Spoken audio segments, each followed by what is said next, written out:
आपण सुद्धा कमी नाही आहे. आपण या दूध संघाचं 25 वर्ष नेतृत्व केलेलं आहे.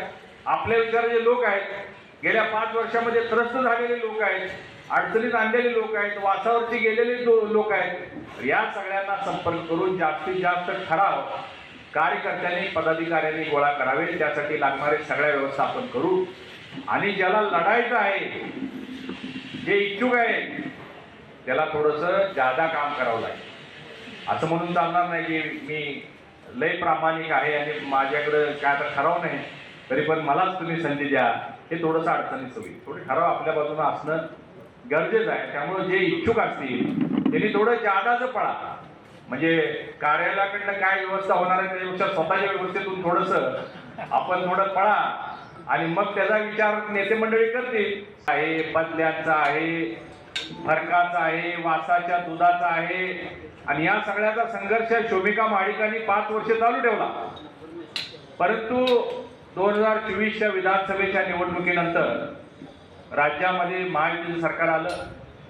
आपल्या सर्वांचे नेते सन्माननीय मुख्यमंत्री फडणवीस साहेब, उपमुख्यमंत्री दिवंगत कैलासवासी अजितदादा आणि उपमुख्यमंत्री एकनाथरावजी शिंदे यांनी एकत्रित निवडणूक लढवून महाराष्ट्राची सत्ता ताब्यामध्ये घेतली.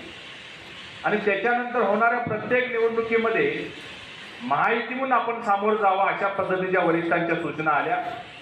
त्यानुसार सगळ्या निवडणुका झाल्या. 13 आपल्या नगरपालिकांच्या निवडणुका झाल्या. त्यापैकी 11 नगरपालिका आपल्या महायुतीच्या आल्या.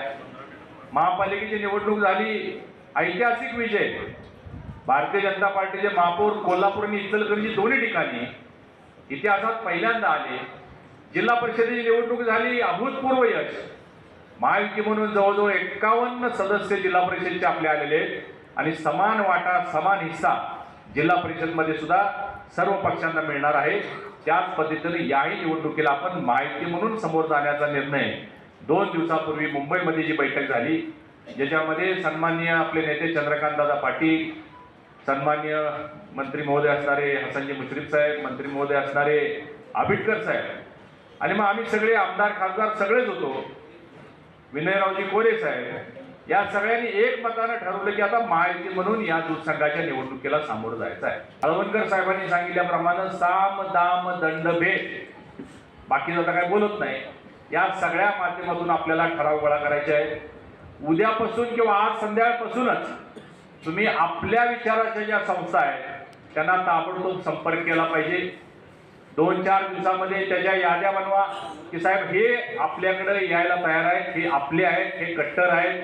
जसं मगाशी सांगितलं तसं आपला शत्रू या निवडणुकीमध्ये एकच आहे, तो म्हणजे काँग्रेस पक्ष आणि महाविकास आघाडी.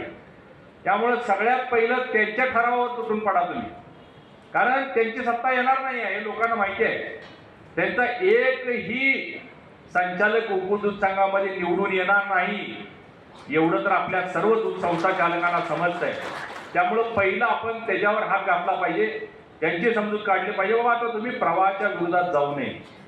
दुसरे 2-3 प्रकारचे लोक आहेत ज्याच्यामध्ये आता 1500 नवीन संस्था झालेले आहेत, ज्यांचं दूधच नाही आहे, त्यांनाही तुम्ही संपर्क करायला पाहिजे.